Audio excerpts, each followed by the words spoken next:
Okay, good evening everyone. So today we're gonna start with our new chapter for class 9, that is climate. Okay, it is geography chapter number 4.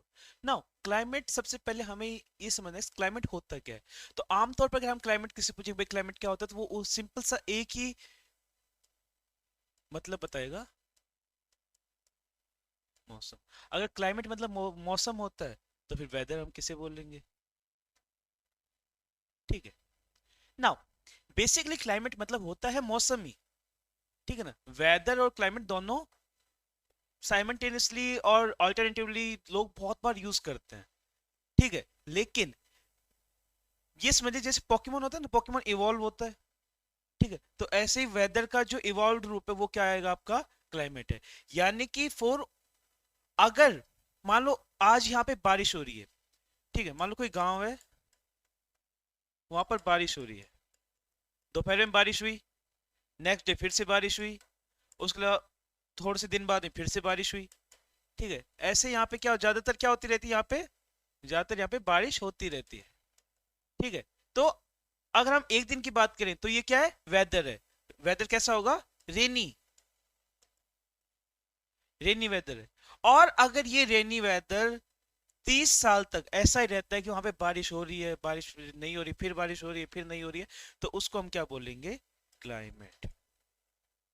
ठीक, तो आज हम अपने देश के बारे में पढ़ने वाले हैं कि भारत में क्लाइमेट कैसा है और क्यों है। Now in the last two chapters, you have read about the landforms and the drainage of our country. These are the two of the three basic elements that one learns about the natural environment of an area. In this chapter, you will learn about the third, that is the atmospheric condition that prevail over our country. Why do we wear woolen clothes in December, or why it is hot and uncomfortable in the month of May, and why it rains in June and July. The answer to all of these questions can be found out by studying about the climate of India. Now, यहाँ से आप mark कर लीजिए, आपको question बन सकता है कि what this meant by climate, और डिफरेंशिएट बिटवीन क्लाइमेट और weather. Now, climate refers to the sum total of weather conditions and variations over a large area for a long period of time more than 30 years. Weather refers to the state of the atmosphere over an area at any point of given time. ठीक है। Now यानी कि अगर हम एक लंबे area की बात करें, एक बड़ा एरिया है, ठीक है, जैसे रशिया का टुंड्रा रीजन है या फिर कोल्ड क्लाइमेट है, तो वहां पे कोल्ड क्यों है। ठीक है, तो ये सब चीजें हम किस में देखते हैं, क्लाइमेट के अंदर देखते हैं कि जब वो चीज कोई भी जो एक दिन हो रही है वो अगर एक लंबे समय तक होती रहे तो उसको हम क्या बोलेंगे, क्लाइमेट बोलेंगे। ओके, नाउ सपोज कीजिए the elements of weather and climate are the same, that is temperature, atmospheric pressure, wind, humidity and precipitation. Precipitation means rainfall. कौन कौन सी चीजें जो एक क्लाइमेट को अफेक्ट करती हैं, temperature, atmospheric pressure, wind, humidity and precipitation. Now look at the map. अब आप थोड़ी देख ली, यहाँ पर देखिए।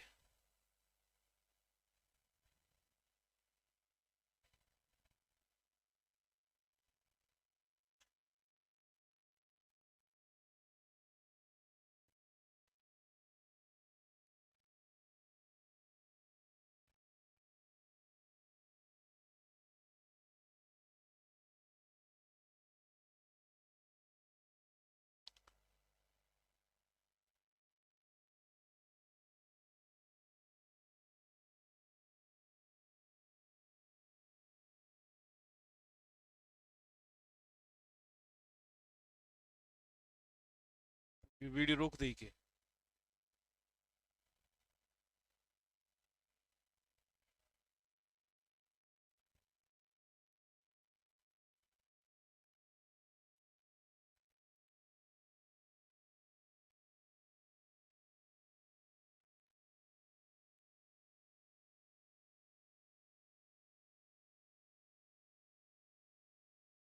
Okay, now if you look at India, so India के इस साइड में आपको क्या मिलेगा, अरेबियन सी, इधर आपको मिलेगा बे ऑफ बंगाल, और नीचे है इसका Indian ocean. Okay, now India की अगर हम लोकेशन देखें, ठीक है, तो ग्लोब पे वो कहाँ पे लाया करेगा, ग्लोब पे हमने कुछ इमेजिनरी लाइंस खींची हुई है, ठीक है। इन इमेजिनरी लाइंस इसमें 0 degree, 23.5 degree south and 23.5 degree north, ठीक है। इसको हम बोलते हैं tropic of cancer, tropic of capricorn, और ये होती है आपकी इक्वेटर, ठीक है।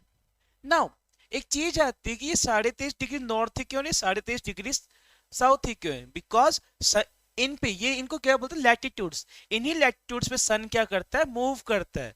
सन की जो लास्ट एक्सटेंट है वो 23.5 डिग्री नॉर्थ तक की, जब सर पर होता है सन, ठीक है ना, ओवरहेड जहां पे होता है। सो इन दोनों जगह पर सर, इन तीनों जगह पर ही सर ओवरहेड होता है, बाकी जगह स्लांटिंग जाएगी, ठीक है। तो जहां पर सन ओवरहेड होता है वहां पर जो लैटिट्यूड आता है वो है 23.5 डिग्री, इसीलिए हम 23.5 डिग्री ही लेते हैं। नाउ सन की पोजिशनिंग से क्या होता है, सीजन्स में चेंजेस आते हैं। अगर सन की पोजीशन यहाँ पे है तो हम क्या बोलते हैं, विंटर सोलिस्टिस। साल में 2 बार सन की पोजीशन यहाँ पे होती है तो हम उसको क्या बोलते हैं, इक्विनॉक्स, ओके। और सन की पोजीशन जब यहाँ पे होती है हम क्या बोलते हैं उसको, समर सोलिस्टिस, ओके। मतलब वो 21 जून 22 दिसंबर ये वाला कॉन्सेप्ट आता है ना। उससे होता क्या है, अभी जब सन जो है, सन अगर जहां जहां से मूव करेगा वहां वहां पे टेम्परेचर क्या होगा, वहां पे टेम्परेचर हाई होगा। और जब टेम्परेचर हाई होता है तो जो एटमॉस्फेरिक प्रेशर है वो क्या होता है, लो होता है, ठीक है। सो इस लो प्रेशर को फिल करने के लिए क्या आएंगी, हवाएं आएंगी, विंड चलेगी, ठीक है। तो सेम काम, और विंड जब आएंगी तो अपने साथ में क्या कैरी करके लाती हैं, मॉइस्चर कैरी करके लाती हैं, पानी कैरी करके लाती हैं, और वही पानी फिर वो क्या कर देती हैं, बरसा देती हैं, ठीक है ना। तो यही काम होता है इंडिया के केस में भी, ओके। नाउ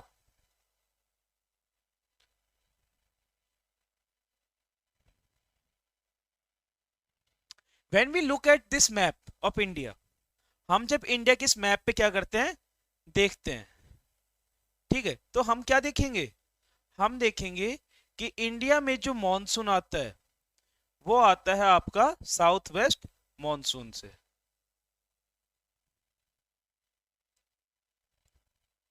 साउथ वेस्ट जो आपकी मॉनसून विंड चलती हैं उसकी वजह से आता है ना। इंडिया में हमारे यहाँ पे पहली बात तो हमारे यहाँ पे टेम्परेचर कैसे है, इंडिया में टेम्परेचर कैसे है, इंडिया में टेम्परेचर है आपका मॉनसून टाइप ऑफ क्लाइमेट।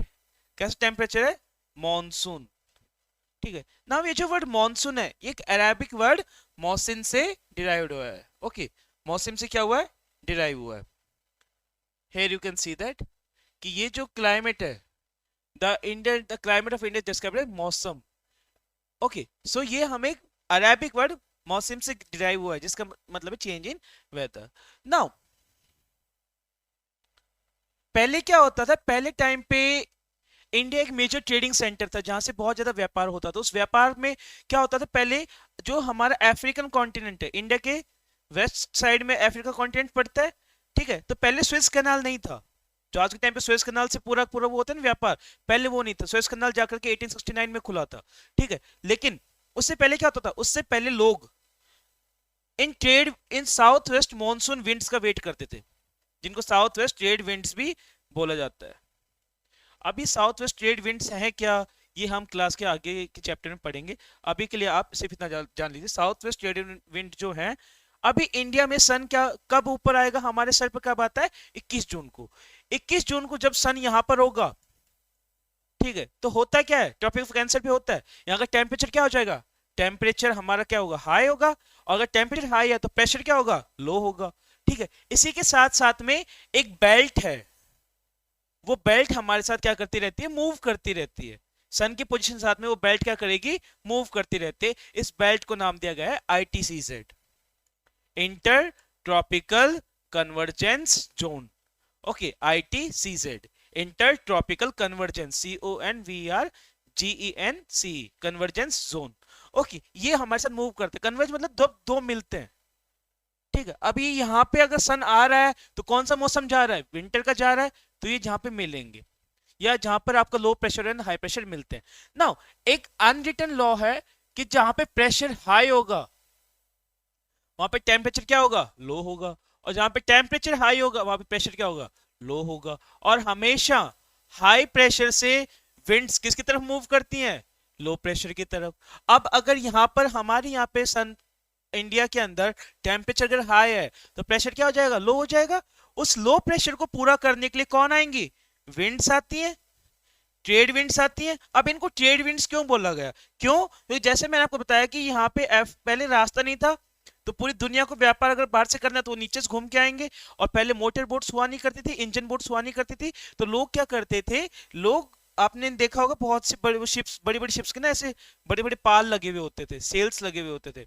सो ये जब साउथ वेस्ट ट्रेड विंड्स चलती थी तो ये यहाँ पर cape of good hope, South Africa में एक जगह है, last point cape of good hope, यहां से वो शिप ऐसे मूव होना शुरू होती थी। और ऐसे मूव होते होते कि अगर उसको यहाँ पे गोवा जाना है तो गोवा वाले पोर्ट पे, ओके, अगर उसको यहाँ पे कोचिन जाना है तो कोचिन वाले पोर्ट पे, ऐसे वो आ सकते थे। इसीलिए इन विंड्स की वजह से क्या होता था, ट्रेड व्यापार होता था, इसलिए इनको क्या नाम दिया गया, trade winds. Okay, now south west trade winds जो आई, ठीक है, साउथ वेस्ट ट्रेड विंड्स के आने से क्या हुआ, हमारे यहाँ पे अब ये ट्रेड विंड्स किसके ऊपर से आ रही हैं, ये ट्रेड विंड्स आ रही हैं अरेबियन सी के ऊपर से। और अरेबियन सी किसके, अब यहाँ पे टेम्परेचर अगर हाई है तो पानी का क्या होगा, इवेपोरेशन होगा। और पानी अगर इवेपोरेट होगा तो वो क्या ऊपर जाके क्या होगा, कंडेंस होगा। और अगर ऊपर जाके कंडेंस होगा और साथ में विंड भी चल रही है तो वो बादलों को क्या करती है, पुश करती है, या फिर वो विंड अपने साथ में क्या कैरी करती है, मॉइस्चर कैरी करती है और आगे बढ़ती रहेगी। ओके, नाउ जब ये आगे बढ़ती रहती है तो इसके बीच में कोई नहीं मिलता, रुकावट नहीं मिलती है, पूरा का पूरा खुला समुद्र है, तो यहां से और पानी कैरी करती है। और जब ये पानी कैरी बहुत ज्यादा हो जाता है तो इसको इंडिया में यहां पर वेस्टर्न कोस्ट में इसको मिलते हैं क्या, वेस्टर्न घाट, जो कि एक लंबी चेन है किसकी, माउंटेन्स की, और अच्छी खासी हाइट वाली माउंटेन्स की, ठीक है। और वेस्टर्न घाट में जैसे मिलते हैं तो यहाँ पर ये उनसे टकरा जाते हैं, और टकराने से उस एरिया में क्या होती है, रेनफॉल होती है। ओके, नाउ अभी हुआ क्या, वेस्टर्न घाट, अभी ये जो विंड्स हैं, ये विंड्स एक तो इधर से आ गई जो वेस्टर्न घाट से टकरा गई, लेकिन ये विंड्स हमारे नीचे क्या है, इंडियन ओशन है, तो ये विंड्स अभी इनमें क्या है, पानी है, तो ये दो विंड्स में टकराने के बाद क्या होता है, दो में बाइफरकेट हो जाता है, एक बेल्ट ऐसे जाएगी और एक बेल्ट बीओबी यानी बे ऑफ बंगाल तरफ आ जाती है। बे ऑफ बंगाल वाली अभी भी क्या कैरी करके चल रही है, अपने साथ में पानी कैरी करके चल रही है। ओके, नाउ ये जो ये वाली ब्रांच है ये पूरे इस एरिया में पानी डालते हुए लास्ट में पहुंचेगी इस एरिया में। अब इस एरिया में ओरोग्राफिक रेनफॉल यानी कि टकराकर जो पहाड़ों से रेनफॉल होता है वो पॉसिबल नहीं हो पाते, क्यों, क्योंकि अरावलीज जो है वो पैरेलल चलती है, इसीलिए यहाँ पे क्या है, arid and semi arid region है, यहाँ पे डेजर्ट है, क्योंकि ओरोग्राफिक रेनफॉल पॉसिबल नहीं है, विंड्स को कोई रोकने वाला नहीं होता है, और जब विंड्स अगर रुकेंगी नहीं तो वो बारिश नहीं कर पाएंगी, ठीक है, और बारिश नहीं होगी तो ये क्या एरिया क्या रह जाता है, सूखा रह जाता है। हालांकि कुछ कुछ हमारे पास में रेन होती है। ओके, नाउ अभी होगा क्या, ठीक है, मैं आपको सिर्फ अभी एक कहानी बता रहा हूँ, ठीक है, चैप्टर एक्सप्लेन हम बाद में कर लेंगे कि आप विंड कैसे काम करेगी। नाउ ये वाली जो विंड है, अभी ऊपर क्या है हमारे पास, हिमालय है, अब ये विंड जाकर किसी टकराएगी, हिमालय से टकराएगी, हिमालय से टकराने बाद में सन अर्थ के मूवमेंट के साथ में इनका जो मूवमेंट है वो भी उसके साथ में हो लेता है, वेस्ट टू ईस्ट हो लेगा, ठीक है। वेस्ट टू ईस्ट जब ये होता है मूवमेंट तो उससे क्या होगा, यहाँ पे बहुत सारी नदियां हैं, इतना पानी तो नहीं दे पाएंगे समुद्र से, लेकिन कुछ तो पानी देती है, इनमें फिर से थोड़ा बहुत मॉइस्चर कैरी हो जाता है। उसके अलावा क्या होता है, ये जो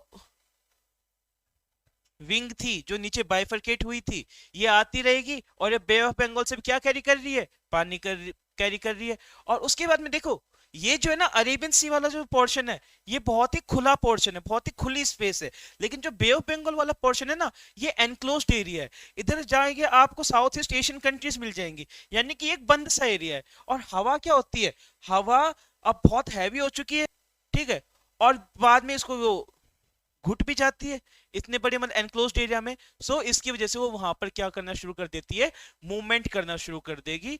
मूवमेंट की वजह से क्या होता है, काफी बार वो साइक्लोन्स बनाती है, इसीलिए आप लोग देखेंगे कि बे ऑफ बंगाल वाले एरिया में बहुत बार साइक्लोन्स आते हैं, ठीक है। और उड़ीसा, आंध्रा, वेस्ट बंगाल इनके कोस्ट जो है वो हमेशा इन्हीं से खतरे में रहते हैं साइक्लोन्स की वजह से या चक्रवात या तूफान की वजह से। Now after this what happens, ये वाली जो है ये अभी भी कंटिन्यूअसली नॉर्थ की तरफ मूव कर रही है. नाउ हिमालय जो है वो एक बैंड मारते हैं, बैंड लेते हैं नामचे बरवा से. नामचे बरवा अरुणाचल प्रदेश में जो है वहां से बैंड लेते हैं. उस बैंड की वजह से क्या होता है, हमारे पास क्या आ गई, पूर्वांचल आ गया. पूर्वांचल हिल्स आ जाती हैं. पूर्वांचल हिल्स में जो आपकी मिजो हिल्स, नागा हिल्स, पटकाई बोम, ये सब. उसके अलावा हमारे पास मेघालय में 3 पहाड़ियां हैं, गारो, खासी, जयंतिया. ये जो हवा है ये इन फिर बाद में यहाँ पे फंसी, उसके बाद अगर ऊपर थोड़ा और आगे गई तो वो इन पहाड़ियों के बीच में फंस जाती है. एंड चूंकि ये एक पार्ट है किसका, हिमालय का, तो इनकी हाइट भी क्या होगी, अच्छी खासी होगी. तो ये, और यहाँ इन्होंने काफी सारा वो क्या कहते हैं मॉइस्चर भी कैरी कर लिया, कहाँ से, बे ऑफ बंगाल से. अब इनको ऊपर उठने के लिए या इन पहाड़ों से ऊपर उठने के लिए अपना मॉइस्चर क्या करना पड़ेगा, शेड करना पड़ेगा. इसी वजह से यहाँ पर ये air, moisture laden air trap होने की वजह से बहुत भयंकर मूसलाधार बारिश करती है ताकि ये ऊपर उठ सके. इसी वजह से इस एरिया में बहुत ज्यादा क्या होती है, बारिश होती है. और एग्जाम्पल आपको पता होगा, चेरापूंजी, चेरापूंजी, मौसिनराम, इन जगह सबसे ज्यादा वेटेस्ट प्लेस ऑन अर्थ है. इसके बाद में क्या होता है, अभी सन की पोजिशनिंग यहाँ पे, धीरे धीरे सन क्या होगा, नीचे आना शुरू होगा. सन के साथ में जो प्रेशर है वो भी नीचे आता रहेगा, यानी कि लो प्रेशर नीचे मूव करेगा और धीरे धीरे हमारे यहाँ पे हाई प्रेशर आता रहेगा. ठीक है. अब लो प्रेशर जैसे जैसे नीचे मूव करेगा उसी प्रकार से विंड्स की मूवमेंट भी क्या होगी, उन्हीं के साथ हो लेगी. और एक टाइम ऐसा आएगा ड्यूरिंग दिसंबर कि जो ये वाला एरिया है, चेन्नई वाला जो एरिया होता है, यहाँ पे ईस्टर्न घाट्स है लेकिन पैचेस में है, ये विंड इन छोटे छोटे पैचेस से टकरा जाती है. That's why Chennai receives rainfall in winter. So हमारे पास में बहुत सी कैटेगरीज की रेनफॉल होंगी. ठीक है, रिट्रीटिंग मॉनसून है, हमारे पास प्रॉपर मॉनसून है, हमारे पास प्री शावर्स हैं. ओके, हमारे पास फिर अलग अलग नाम दे रखे लोगों ने, काल बैसाखी, मावट, राजस्थान में मावट बोलते हैं, काल बैसाखी इन वेस्ट बंगाल. ओके, ऐसे अलग अलग करके बहुत सी बारिश होती है. वेस्टर्न डिस्टर्बेंस से हमारे यहाँ पे बारिश होती है. तो उन सब के बारे में ही हमें इस चैप्टर में पढ़ना है. Now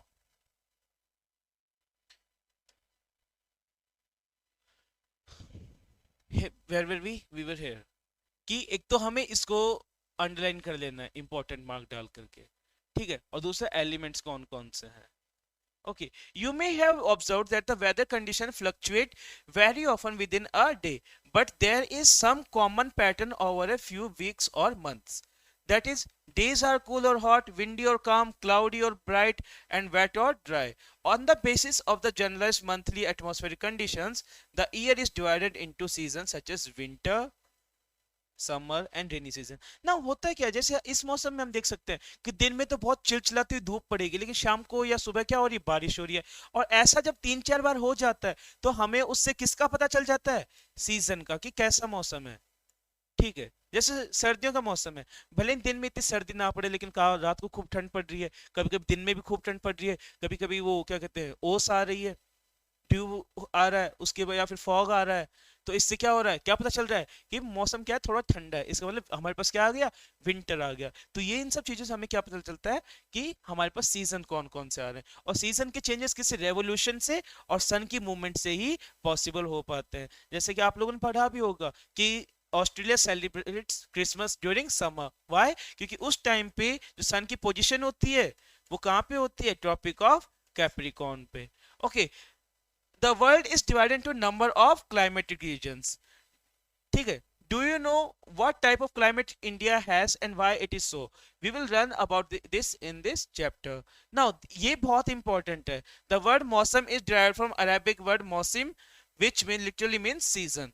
Monsoon refers to the seasonal reversal in the wind direction during a year.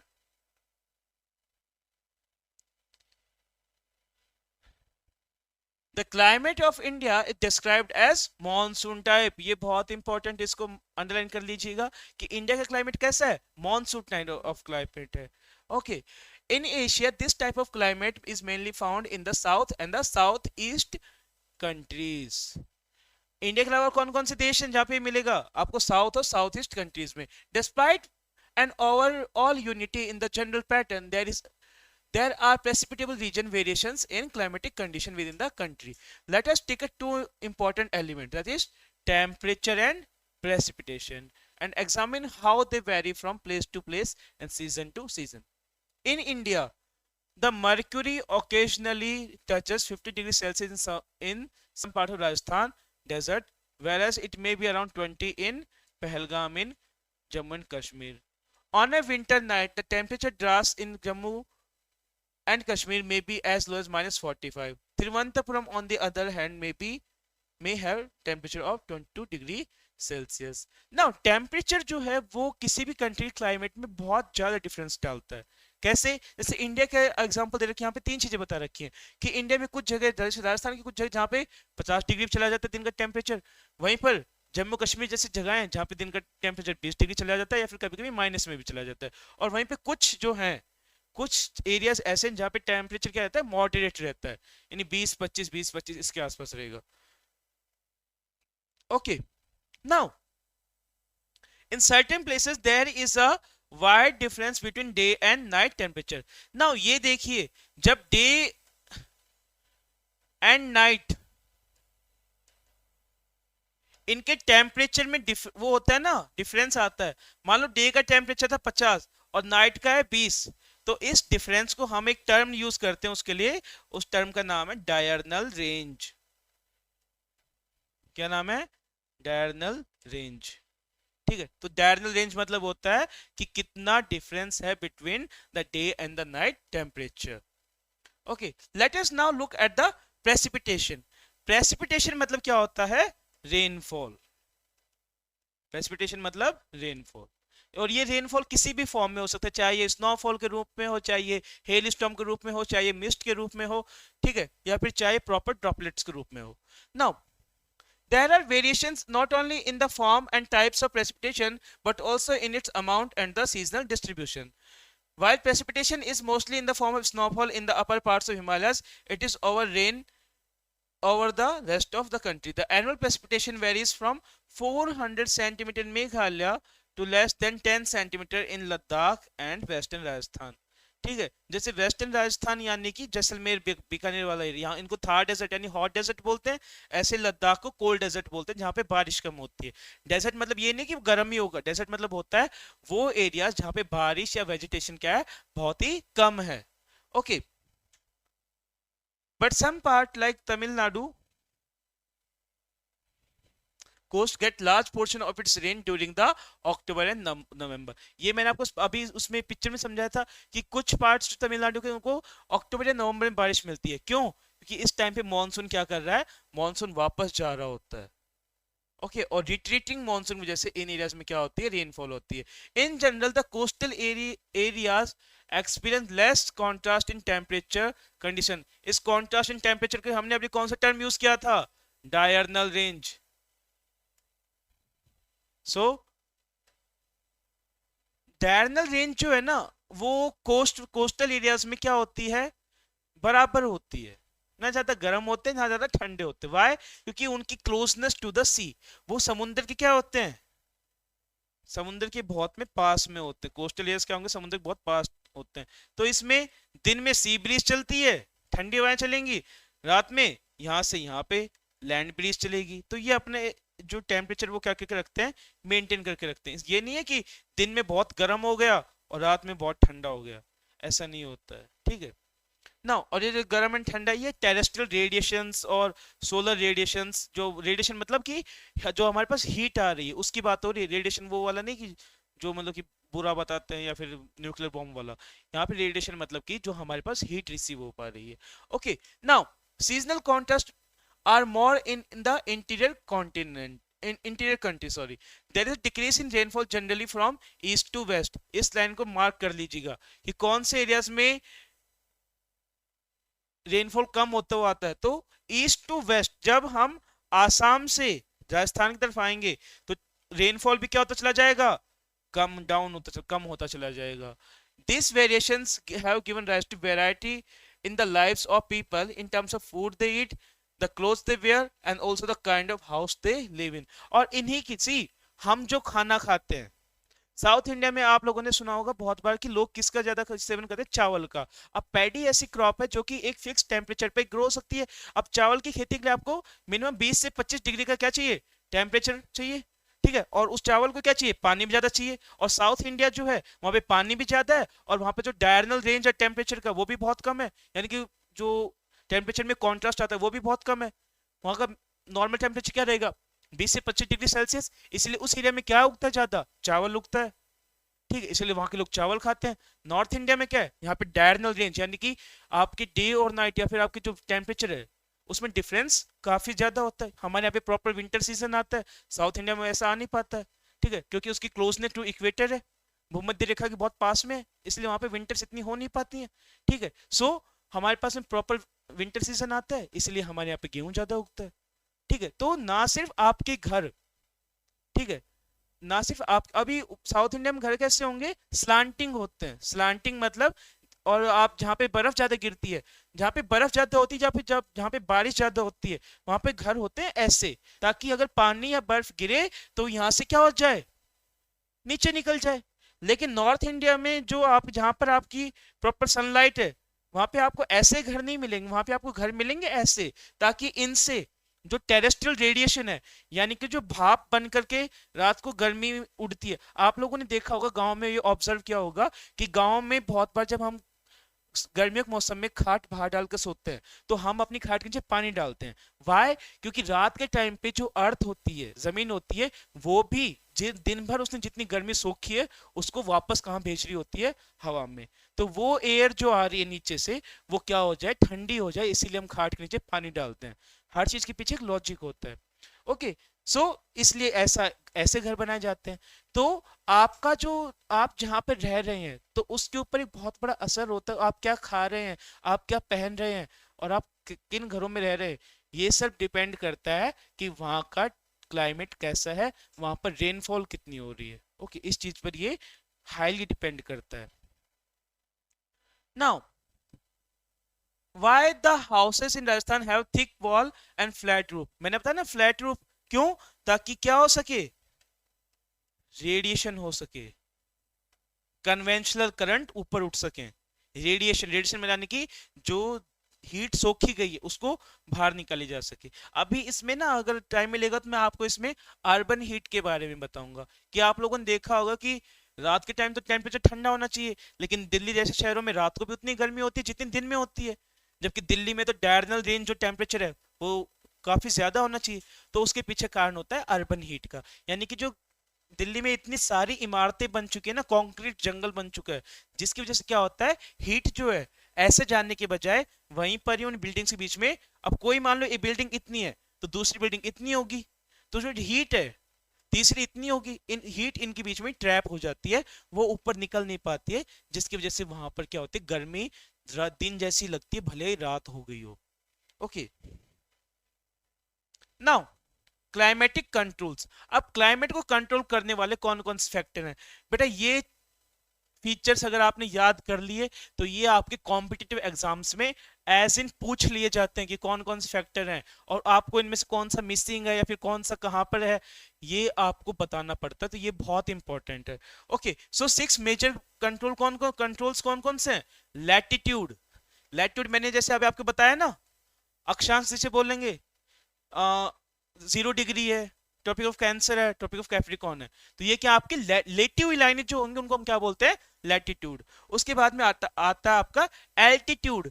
Altitude मतलब होता है जो हमारा सी लेवल है, हम सी को क्या मानते हैं, हम सी लेवल को मानते हैं अपना बेस। और यहां से जैसे अगर जितनी हाइट पे हम जाएंगे तो ये हाइट जो बढ़ रही है इसको हम क्या नाम देते हैं, एल्टीट्यूड। इस हाइट को क्या नाम दिया जाता है, एल्टीट्यूड। ठीक है, उसके बाद में प्रेशर एंड विंड सिस्टम, कि यहाँ पे कौन सी विंड्स चल रही हैं, यहाँ पर रोरिंग 40s हैं, यहाँ पर फ्यूरियस 50s हैं, यहाँ पे सीवियर 60s हैं। कौन सी विंड चल रही है, ट्रेड विंड चल रही है, ईस्टर्लीज चल रही है, वेस्टर्लीज चल रही है, कौन सी विंड चल रही है। उसके बाद में डिस्टेंस फ्रॉम द सी, समुद्र से दूरी। ना समुद्र से दूरी इतनी इंपॉर्टेंट क्यों है, समुद्र से दूरी इसलिए इंपॉर्टेंट है क्योंकि समुद्र और सी जो बीच वाले एरिया होते हैं ना, वहां पर land breeze and sea breeze का एक कॉन्सेप्ट होता है। ठीक है, इसलिए वहां पर टेम्परेचर क्या होता है, मॉडरेट होता है। ठीक है, हम जितना समुद्र से दूर जाएंगे हमारा टेम्परेचर दिन और रात वाला डिफरेंस ग्रो होता रहेगा। अब अगर एग्जांपल लूं, देयर आर 3 प्लेसेस। हम अगर साउथ इंडिया की बात करें तो मैंगलोर, बेंगलोर एंड हैदराबाद, ये तीनों के तीनों एक ही लैटिट्यूड पे हैं। ये तीन सिटीज हैं, तीनों एक ही लैटिट्यूड पे हैं, लेकिन इनका जो डायरनल रेंज ऑफ टेम्परेचर है वो बहुत अलग है। मैंगलोर का क्या है, मॉडरेट है। बेंगलोर का क्या है, कूल है। ठीक है, क्योंकि वो थोड़ा सा दूर है समुद्र से, लीवर्ड साइड में, यानी वो वेस्टर्न घाट्स की क्या है, पीछे की तरफ है, तो ठंडा है लेकिन मॉडरेट नहीं है। और हैदराबाद है उसका, वो काफी दूर है सी से, इसलिए वहां पर क्या होता है, डायरनल रेंज काफी हाई होता है। ओके नाउ,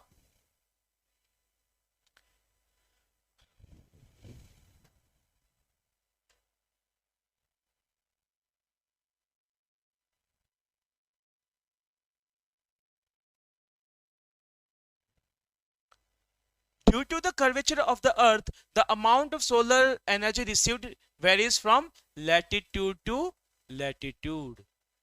ठीक है, कर्वेचर ऑफ अर्थ मतलब कि हमारी अर्थ जिस एक्सिस पे झुकी हुई है, ठीक है ना, जितने एक्सिस पे झुकी हुई है, इसकी वजह से जो हमारे पास लैटिट्यूड्स हैं, किसको कितना सन रे मिलेगा वो वेरी करता है। इसीलिए आपने देखा होगा जो ट्रॉपिकल वाले एरियाज होते हैं, यहाँ पे सनलाइट सबसे ज्यादा होती है, बजाय आपके जो पोलर या टेम्परेट रीजन है। यहाँ पे क्या सनलाइट कैसे आती है, स्लांटिंग आती है, इतनी सीधी नहीं आ पाती है। तो ट्रॉपिकल एरिया सबसे ज्यादा क्या मिलती है, सनलाइट मिलती है। ठीक है, as a result the air temperature generally decreases from the equator towards the pole। ठीक है, और इसी वजह से क्या होता है, जो जो टेम्परेचर है वो इक्वेटर से पोल्स की तरफ क्या होता चला जाएगा, घटता चला जाएगा, क्योंकि इक्वेटर पे और उसके आसपास वाले एरिया पे तो सनलाइट क्या है, बहुत ज्यादा है, तो टेम्परेचर क्या रहेगा, हाई। लेकिन बाकी एरिया में सनलाइट कैसे जा रही है, स्लांटिंग, तो टेम्परेचर क्या रहेगा, लो। ठीक है, as we go, one goes from the surface of the earth to higher latitudes, the atmosphere becomes less dense and the temperature decreases। ठीक है, और इसी वजह से आप लोगों ने देखा होगा, जब अगर राजस्थान वाले एरियाज में या नॉर्दर्न प्लेन्स वाले एरियाज में यहाँ पे अगर गर्मी ज्यादा हो जाती है, तो हम लोग किधर जाएंगे, हम हिमालय की तरफ जाएंगे। वाई, क्योंकि सनलाइट अब एल्टीट्यूड पे क्या होता है, एल्टीट्यूड पर अब भाई जितनी हाइट पे जाएंगे तो गर्मी उतनी लगनी चाहिए ना, हम तो सूरज के पास जा रहे हैं, लेकिन ऐसा नहीं होता है। ठीक है, यह जितना हम हाइट पे जाएंगे, हमारे को जो टेम्परेचर होता है वो डिक्रीज होता हुआ चला जाएगा। ठीक है, टेम्परेचर क्या होता हुआ चला जाएगा, डिक्रीज होता हुआ चला जाएगा, क्योंकि हमारा एल्टीट्यूड बढ़ रहा है। और हमने 6 फैक्टर्स में से एक पढ़ा था कि एल्टीट्यूड भी एक फैक्टर है। Okay, the hills are therefore cooler during the summers, the pressure and the wind system of any area depend on the latitude and the altitude of the place, thus it influence the temperature and rainfall pattern. The sea exerts a moderating influence on climate.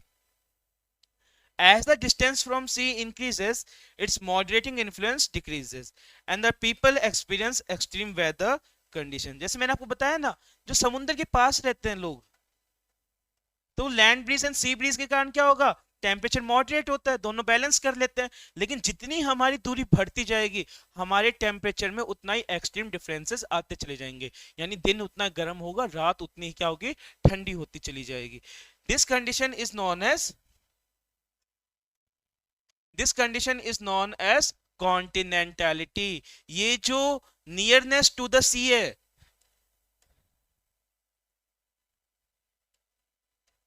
ये जो nearness to the सी है, इसको एक और term दिया गया है, कॉन्टिनेंटैलिटी। कॉन्टिनेंटैलिटी को आप सिंपली बोलते हैं लैंड मास, जमीन।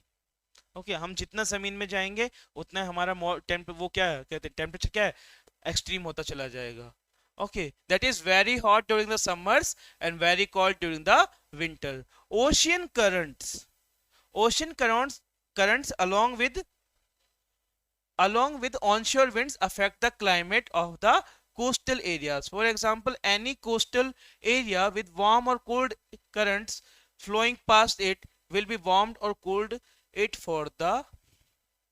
if the winds are onshore। Now, ocean currents क्या होता है, समुद्र, एक प्रकार से समुद्र में बहने वाली नदी होती है। ठीक है, दुनिया में बहुत प्रकार के, दो प्रकार के करंट्स होते हैं, एक होते हैं हॉट वाटर करंट्स और एक होते हैं cold water currents. Cold water current का अगर मैं एग्जांपल ले तो पेरू करंट है, जो आपके चिली वाला जो एरिया ना साउथ अमेरिका में, उस एरिया में फ्लो करता है, जिसको हम्बोल्ट करंट भी बोलते हैं। उसके अलावा आपके पास में कैनरी करंट है, जो कि सहारा के वेस्टर्न साइड में फ्लो करता है, अफ्रीका में सहारा के वेस्टर्न साइड में फ्लो करता है। उसके अलावा हमारे पास कैलिफोर्निया करंट है, जो कि आपका नॉर्थ अमेरिका में फ्लो करता है। ऐसे करके ये कोल्ड करंट्स हैं। और हॉट वाटर करंट की बात करें तो आपके पास में नॉर्थ अटलांटिक ड्रिफ्ट हुआ, गल्फ स्ट्रीम हुआ, ये सब क्या आपके वार्म वाटर करंट्स हैं। अब वार्म वाटर करंट वाला जो एरिया होगा ना, वहां पे बारिश बहुत ज्यादा आती है। वाई? क्योंकि गर्म पानी का है, गर्म पानी क्या होगा, इवेपोरेट होगा, इवेपोरेट हो जाने के बाद में क्या करेगा, रेनफॉल करेगा। लेकिन कोल्ड वाले क्या करते हैं, कोल्ड वाले अपने एरियाज को ठंडा कर देते हैं। इसीलिए एक फैक्ट बता रहा हूं, दुनिया के जितने भी बड़े डेजर्ट्स हैं, एग्जाम्पल के तौर पे सहारा लूं, तो वो आपको हमें ज्यादातर आपको जो कॉन्टिनेंट्स होंगे उनके वेस्ट साइड में मिलते हैं। जैसे सहारा के इधर से कौन सा करंट फ्लो कर रहा है, कैनरी करंट। अब कैनरी करंट यहाँ की क्या रोक देगा, इवेपोरेशन रोक देगा। इवेपोरेशन नहीं होगा तो आपके रेनफॉल नहीं होगी, जिसकी वजह से यहाँ पे क्या बन गया, करंट डेजर्ट बन गया, और ये आज के टाइम में फैलता ही जा रहा है। ठीक है। ऐसे ही साउथ अमेरिका है, साउथ अमेरिका के इधर से कौन सा करंट फ्लो कर रहा है, पेरू करंट या हम्बोल्ट करंट फ्लो कर रहा है। वो कैसा करंट है, कोल्ड करंट है। इसीलिए उसने यहाँ पे कौन सा डेजर्ट बना दिया चिली में, एटाकामा। एटाकामा डेजर्ट बना दिया। सेम काम कहाँ पे हो रहा है, ऑस्ट्रेलिया में हो रहा है। ऑस्ट्रेलिया में 6 डेजर्ट है, स्टर्ड, स्टोनी, ठीक है ना, ग्रेट विक्टोरियन डेजर्ट। ये सब किसकी वजह से बने, वेस्ट अटलांटिक ड्रिफ्ट की वजह से, वेस्ट विंड ड्रिफ्ट की वजह से बने, या अटलांटिक ड्रिफ्ट की वजह से बने। ठीक है। सो ये सब चीजें हमें देखनी पड़ती हैं। ठीक है। नाउ करंट्स में, for example any coastal area with warm और कोल्ड वाटर करंट्स, ये हमने देख लिया।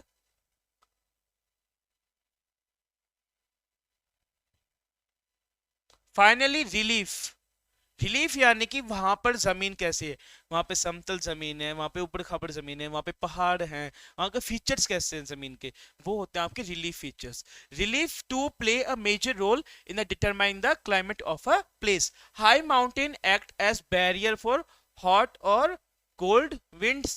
They may also cause precipitation if they are high enough and lie in the path of rain bearing winds. The leeward side of mountain remains relatively dry. Now suppose कीजिए एक पहाड़ है। अभी मैं यहाँ पे इंडिया के अगर कंटेक्स्ट में बात करूँ तो वेस्टर्न घाट्स हैं, वेस्टर्न घाट से कंटिन्यूस चेन है और उनकी हाइट भी काफी है। तो पहाड़ क्या करते हैं, अब ये जो हवाएं आ रही हैं, सपोज कीजिए ये हवा जो आ रही है साउथ वेस्ट ट्रेड विंड है, ये अपने साथ में क्या लेके आ रही है, मॉइस्चर। ठीक है, बारिश लेके आ रही है। और ये पहाड़ क्या है, पहाड़ बीच में क्या अवरोध आ गया।